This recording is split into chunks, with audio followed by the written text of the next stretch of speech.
जीव हत्या और मांसाहार। संतजन कहते हैं कि किसी जीव को मन, वचन या कर्म से पीड़ा पहुंचाना पाप है। जो लोग स्वाद लेने के लिए जीवों की हत्या कर देते हैं या फिर अपना शौक पूरा करने के लिए जीवों का शिकार करते हैं, वे नरकों के अधिकारी बन जाते हैं। जीव हत्या करना इस बात का प्रमाण है कि उस व्यक्ति के मन में दया का भाव ही नहीं है। दया धर्म का मूल के नजरिए से जीव हत्या करने वाला अधर्मी है।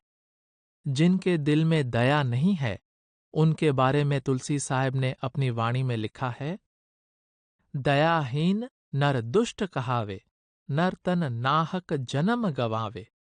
बन बन खेले जीव सिकारा, मार जीव पुनि करत आहारा। दयाहीन मुख स्वाद संवारा, जिह्वा का बंधन बिस्तारा। तुलसी साहब ने सोरठा फरमाया है, जीवत मारे जीव कदी दर्द आवे नहीं, तलफत जीव नसाए बेदर्दी बूझे नहीं। निर्दयी व्यक्ति बहुत दुष्ट है।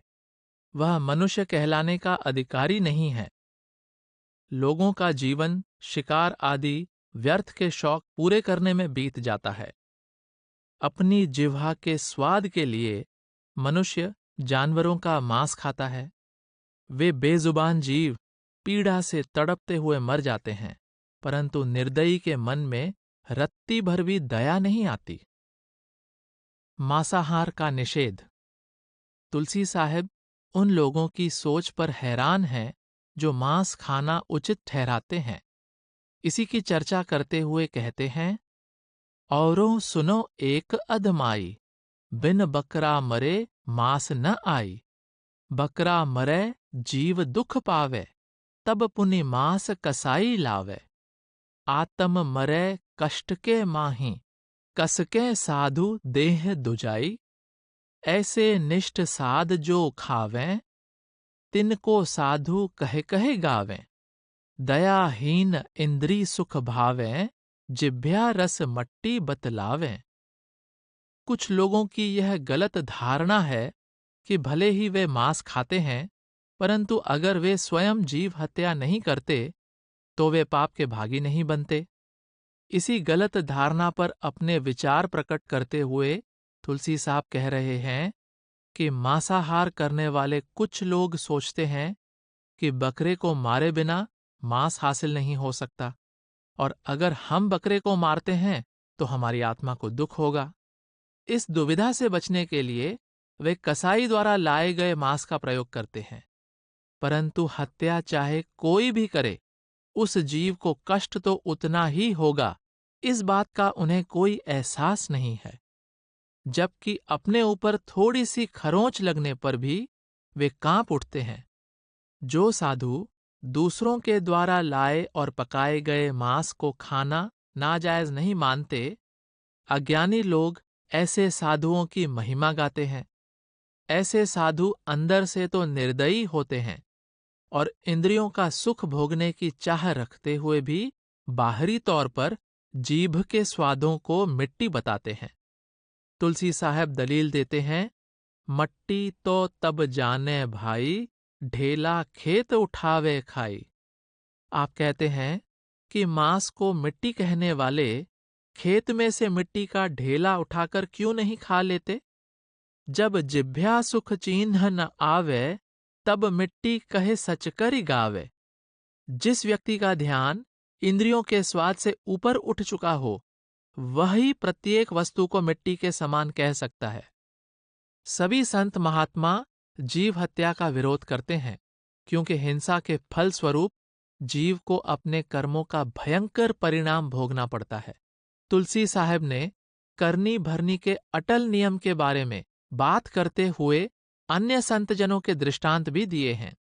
आप जी ने फरमाया है, नानक और कबीर सुनाई, दादू दरिया सबने गाई।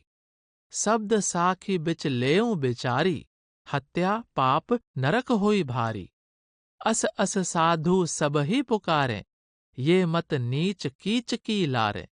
ये पुराण में देखो जाई, शास्त्र सबे अनीति बताई, जग में रीति अनीति जाने, सो साधन बिच साखी बखाने। यही विधि संत मुक्ति गहराई, मांस खाई भव पार न जाई। आप फरमाते हैं कि गुरु नानक साहिब, कबीर साहिब, दादू साहिब, दरिया साहिब आदि सब संतों ने और सभी धर्म ग्रंथों ने जीव हत्या को घोर पाप माना है। जीव हत्या करने वाला भी और मांस खाने वाला भी दोनों नरकों के अधिकारी बनते हैं। उनका कभी भी भवसागर से उद्धार नहीं हो सकता। कुछ लोग यह दलील देते हैं कि गुरु नानक साहब की वाणी में मांस खाने पर कोई पाबंदी नहीं लगाई गई है, परंतु तुलसी साहिब गुरु नानक साहब का हवाला देते हुए स्पष्ट करते हैं कि उन्होंने साफ तौर पर मांस खाने की मनाही की है। आप जी ने वाणी में फरमाया, नानक साहिब बड़े दयाला, जीव हतन ग्रंथन नहीं डाला। ये सब रीत स्वाद की लारी, स्वारथ जिब्या पेट सवारी। कहिए दया संत की रीति, यह कस करी मुक्ति पर तीति। नित प्रति जीव कसाई मारे, हत्या कहे कही संत पुकारे। संत कसाई एक ही लेखा, या में ठहरा कौन विवेका। यह अंधे अंधे कर लेखा, आत्म मार न करे विवेका। अंध धुंध सब भेष भुलावा, शब्दन बिच नानक नहीं गावा। कोई बावे मुख साखी सुनावे, तो तुलसी के मन में आवे। हत्या भई मुक्ति की दाता, नानक पंथ भेष सब खाता। सबही भेष भेड़ की रीति, अंधे अंध कर्म मन चीती। तुलसी साहब स्पष्ट करते हैं कि गुरु नानक साहब ने आदि ग्रंथ में जीव हत्या की आज्ञा नहीं दी है। लोग निजी स्वार्थ और जिह्वा के स्वाद के लिए गलत किस्म की दलीलें देकर यह बात सिद्ध करने की कोशिश करते हैं कि गुरु साहब मांस खाने के विरुद्ध नहीं थे। आप कहते हैं कि यदि कोई गुरु नानक साहब की वाणी में से जीव हत्या या मांस खाने की इजाजत का एक भी प्रसंग सुना दे, तो मैं उस पर विश्वास करने के लिए तैयार हूं। तुलसी साहब कहते हैं कि यदि संत ही जीव हत्या और मांस खाने के विरुद्ध नहीं हैं, तो संत और कसाई में क्या अंतर रह जाता है। अज्ञानी लोग कर्मों के हिसाब किताब के प्रति अंधे बने हुए हैं। जीवों की हत्या करते समय उनका विवेक मर जाता है। तथा कथित भेषधारी साधुओं के भुलावे में आकर लोग अंधाधुंध जीव हत्या जैसा घिनौना कर्म किए जा रहे हैं। यह तो भेड़ चाल है। इसी भेड़ चाल में लोग अज्ञानतावश अंधाधुंध ऐसे दुष्कर्म कर रहे हैं। इस संदर्भ में विचार करने के लिए गुरु नानक साहब की वाणी में से 2 प्रसंगों को लिया गया है। रस सुईना रस रूपा, कामण रस परमल की वास। रस कोड़े रस सेजा, मंदर रस मीठा रस मास। एते रस शरीर के, कैकट नाम निवास। आप कहते हैं, जिस हृदय में सोने चांदी, इत्र फुलेल, सुंदर स्त्री का मोह समाया हुआ है, जिसके हृदय में घुड़सवारी, सुंदर महल में सुंदर बिस्तर पर आराम करने का, मीठे पदार्थ और मांस का भरपूर स्वाद लेने का लोभ भरा हुआ है, उस हृदय में परमात्मा और उसका नाम कैसे वास कर सकता है। आदि ग्रंथ में कबीर साहब की जो वाणी संकलित है, उसमें भी यही कहा गया, जीय बधो सो धर्म कर थाप हो, अधर्म कहो कत भाई। आपस को मुनिवर कर थाप हो, का कहू कहे हो कसाई। कबीर साहब ने प्रश्न किया है, पंडित जी, तुम जीव हत्या को धर्म मानते हो, तो फिर अधर्म क्या होता है? यदि जीव हत्या करने वाला व्यक्ति ऋषि मुनि होता है, तो फिर कसाई कौन है? तुलसी साहब फरमाते हैं, दर्द मंद दरवेश है, बेदर्द कसाई। गल बिच छुरी चलाइया, तुझे दर्द न आई। क्या बकरी क्या भेड़िया, क्या अपना जाया। सबका लोहू एक है, तुझे किन फुरमाया। नानक लखी परचय बही, सब घट बिच प्यारा। सब जहान जिव एक है, घट माहे निहारा। इस तथ्य की पुष्टि करते हुए तुलसी साहब लिखते हैं, जो दयालु हैं वह संत हैं, और जो निर्दयी हैं वह कसाई हैं। चाहे बकरी है, चाहे भेड़िया, या फिर किसी की अपनी संतान, सबकी रगों में एक ही खून दौड़ता है। आप कहते हैं कि गुरु नानक साहब ने इस बात पर जोर दिया है कि प्रत्येक जीव के अंदर एक ही प्रभु का निवास है, इसलिए संपूर्ण संसार के सभी जीव समान रूप से प्रेम और दया के अधिकारी हैं। तुलसी साहब ने हिंदुओं के साथ साथ मुसलमानों को भी चेतावनी दी है। आप फरमाते हैं, रोजा तीसों निवाज बंग पुकारे, कर हलाल कुफर रोज मुर्गी मारे। मुर्गी का खुदा खोज पूछे भाई, रोजा निवाज बंग बाद गवाई। आप कहते हैं कि जो मुसलमान रमजान के महीने में प्रतिदिन रोजा रखता है, 5 वक्त की नमाज पढ़ता है और ऊंची आवाज में बांगें देता है, लेकिन मुर्गी को मारने का कुफ्र करता है, उसके रोजे, नमाज और बांग व्यर्थ चले जाते हैं। तुलसी साहब ने कुरान का हवाला देकर भी जीव हत्या को अनुचित ठहराया है। आप फरमाते हैं, तेरी एक दिन निकसे जान, कुफर कुफरान में। काफिर जुलम जिबह जिव करते, बिस्मिल हक ईमान। परख पैगंबर रहा सरे की, यह नहीं कहत कुरान। अल्लाह हुक्म मोहम्मद कीना, दर्द मंद फरमान। करी हलाल बेपीर कसाई, तुलसी तक तुर्कान। तुलसी साहब कहते हैं कि कलमा पढ़कर पशुओं के गले पर छुरी चला देते हैं और समझते हैं कि ऐसा करके मांस खाना जायज हो जाता है। आप कहते हैं कि हजरत मोहम्मद साहब ने इस प्रकार के कर्म को जायज नहीं कहा है। हजरत मोहम्मद साहब ने कुरान शरीफ में अल्लाह का यह फरमान बताया है कि इंसान के हृदय में दूसरे जीवों के प्रति दया का भाव होना चाहिए। उसे पराई पीड़ा को अपना दर्द समझना चाहिए। जो लोग पशुओं के गले पर छुरी चलाकर मांस को हलाल बताते हैं, वे वास्तव में बड़े जालिम हैं। तुलसी साहब फरमाते हैं, नूर नबी ने सबका कीन्हा, तुम हलाल बकरी कस कीन्हा। गुनहगार दोजख की रीति, करो खून ये बहुत अनीति। जो महजिद उन आप बनाई, सो हलाल करिके तुम खाई।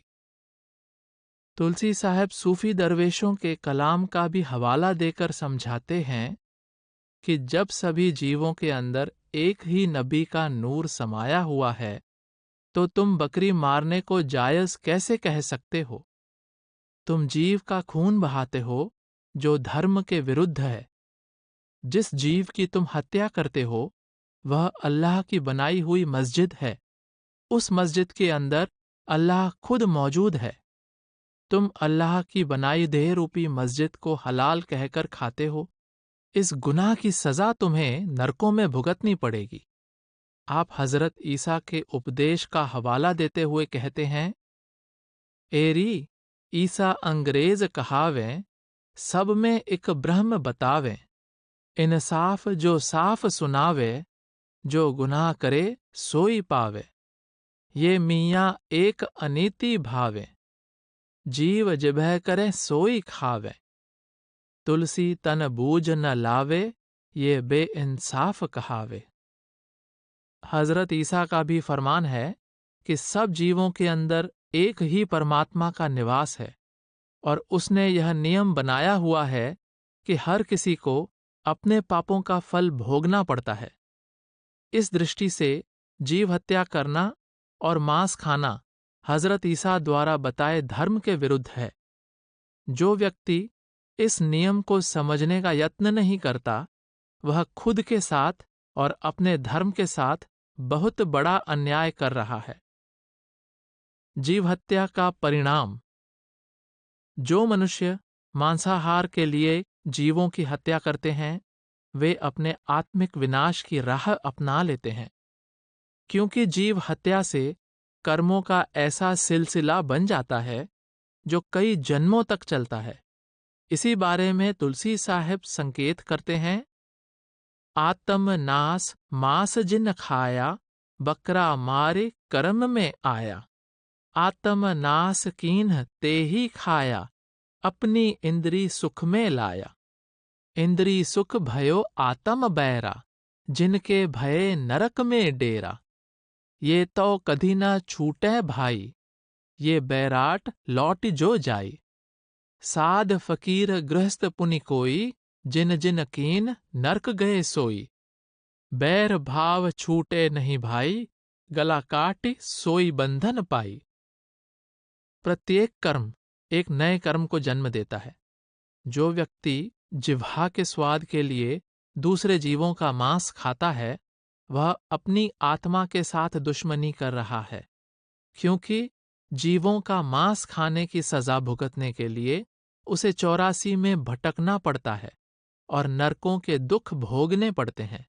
साधु हैं, फकीर है या गृहस्थ, जो भी जीव हत्या करता है और दूसरे जीवों का मांस खाता है, वह नरकों का अधिकारी बन जाता है।